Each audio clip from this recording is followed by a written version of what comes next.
Sä olit vasta niin nuori. Hei Oona, haluaisitko tulla mun ja Joonatanin kanssa CD kautta japanilainen sarjakuvamessuille?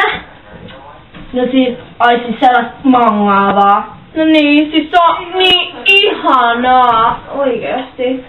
No, menkää vaan kahdestaan. Mä pääsin Joonatanin kanssa. Mut muista, et älä koske Joonatanin. Mut ei te suuttuukaan enää yhdessä. On! Ei oo, sä et voi tehdä näin mulle! On!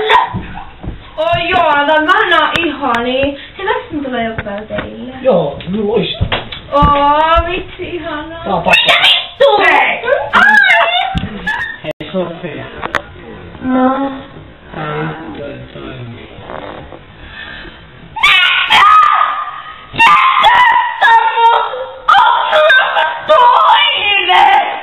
Itse asiassa.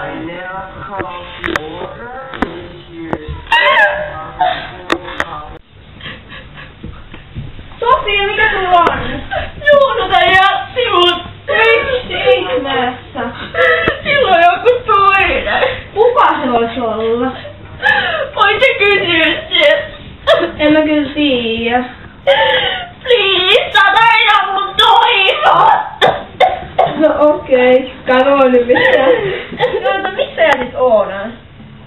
Koska mä tykkään susta.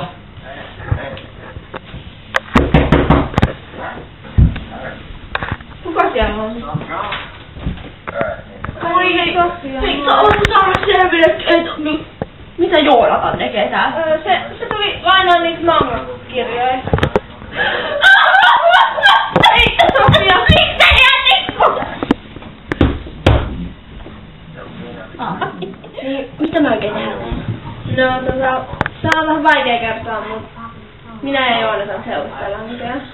Mä kysyn täällä! Hei, Sofia!